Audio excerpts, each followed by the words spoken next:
Today I'm going to give you guys 3 easy tricks to help level up your leatherwork. Best of all, they're going to cost you pretty much nothing. Let's get into it.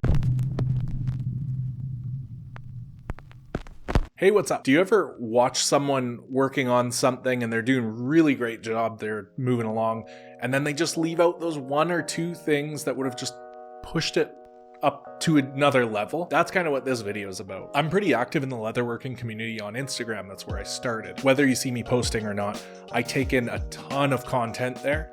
I drop comments on things, and then I get a lot of messages, and I'm talking to a lot of leatherworkers. On a side note, I've actually had a couple people say recently that they were shocked that I got back to them when they messaged me. I just want you to know that I'm gonna keep responding to messages and comments until I physically can't. So if you guys do want to get a hold of me, feel free to reach out on Instagram, or you could email me through the contact form on my website. So there are just a couple things that I see being overlooked by a lot of leather workers that I talk to or watch on Instagram. It's nothing huge. It's just those things that would just take their work and just push it up, just up to another level, you know? Like a cherry on top to make them, you know? Maybe I don't know what I'm talking about. I sound kind of crazy. Okay, moving on. With that gibberish in mind, let's move on to the first tip here. The first tip is this.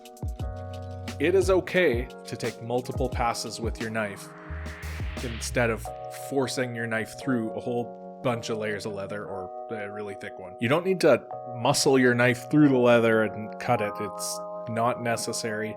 If it's giving you a bit of resistance, you can just cut and keep going back. Just keep the ruler in the same spot, and you're going to cut in the same spot each time. You actually, if you're forcing your knife hard through, you actually risk warping the leather because you're pushing it, and leather's fairly malleable, and you can end up with an uneven cut from doing that. So you may as well take a couple passes if you need to. And not only that, but your muscles in your hand and your forearm are going to thank you if you're not putting your whole body weight behind it every time you cut. I do need to mention here though, that if the reason that you're having a hard time cutting through your leather is that your knife isn't sharp, then you need to pull out one of these bad boys and learn to strop your knife. That's going to make your life way easier. You might find that you don't need to make a couple passes, but you should always keep your knife sharp and then make multiple passes if it's still giving you grief. All right, tip number 2. Okay, tip number 2 is this. You need more than 1 grit of sandpaper. I see a lot of leatherworkers that have 1 grit, like 120, sand something down, and then they start burnishing, and that's crazy to me. I start at 120 and have the machine, but actually I'll show you. Here, so I start at 120 grit on the machine, and then I actually move through all of these grits of sandpaper.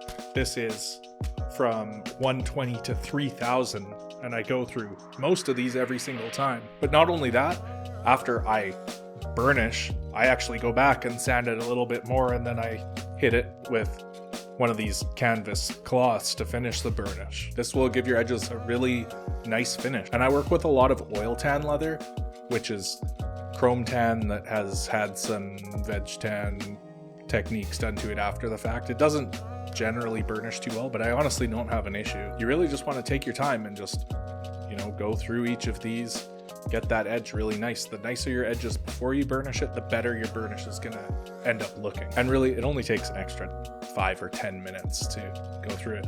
Do I go through all 3000 grits for every single piece? No, but I would say on your main edges around the outsides and stuff, you should probably go pretty high.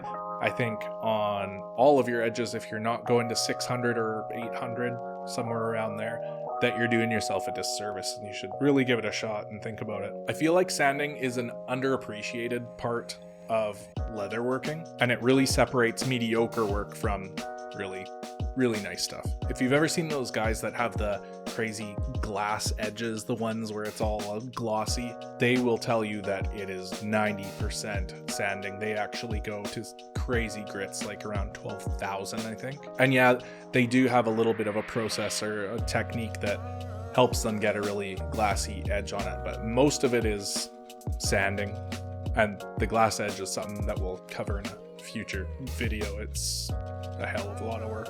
Okay, final tip here. When you finish making something, just take a couple extra minutes and moisturize it. Just grab a tin of leather balm and a horsehair brush, and then you rub a bit of this stuff on, let it soak in for a couple of minutes, buff it off with the horsehair brush.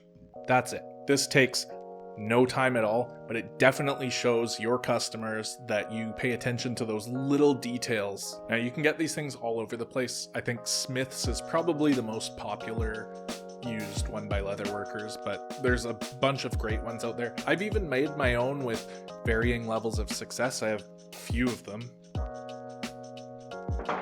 But honestly, my favorite one that I've used so far is this one from Viraforma Leather. I've talked about it before. It's awesome stuff. I really just like how easily it spreads on, and then it seems like it soaks in a little better than the other ones, which are just a bit more waxy than most of the other ones. So I have this big 4-ounce tin of it, which is great for in the shop, but he actually just released this 1-ounce tin that's pretty portable and kind of perfect for if you ever needed to take this on the go. I wear Red Wing boots, and this comes in my work bag with me, and then if I'm bored or they need moisture or whatever, I can use it there. But for you fellow bearded bastards like myself, this is also amazing beard balm. I don't know. I love this stuff. I'll keep using that, but again, figure out which balm works for you. The important part is that you're using it. It just shows that professionalism and shows that you care about your products. Not that I'm saying that you didn't care.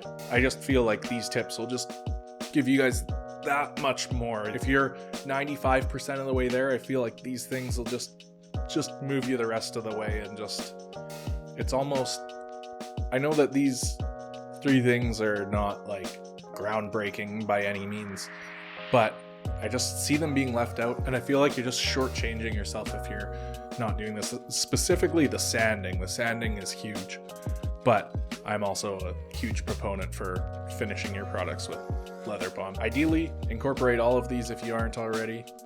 I mean, some people are making stuff with unfinished edges, and it looks good when it's supposed to be used, but we can tell when you just got lazy. And I'll leave links in the description for this stuff. Like, there's a wicked pack of sandpaper grits on Amazon that should give you all the ones that you need in one package. Looks like this. As well as a link to my favorite balm here. You can pick it up. I think he sells it on Amazon.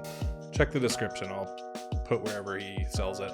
And maybe I'll link to one of these just for those of you who aren't stropping your knife there. This will help you huge.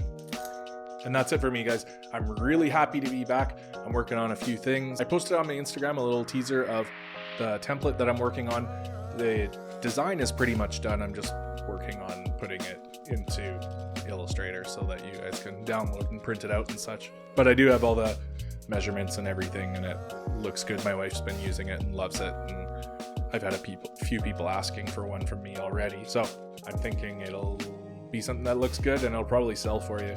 But that'll be in the next couple weeks. I'm not sure how long it's going to take me to finish putting it on the computer, but as soon as it's done, I'll do a video and then I'll release it to you guys, I would say, next few weeks. And thanks for watching, guys.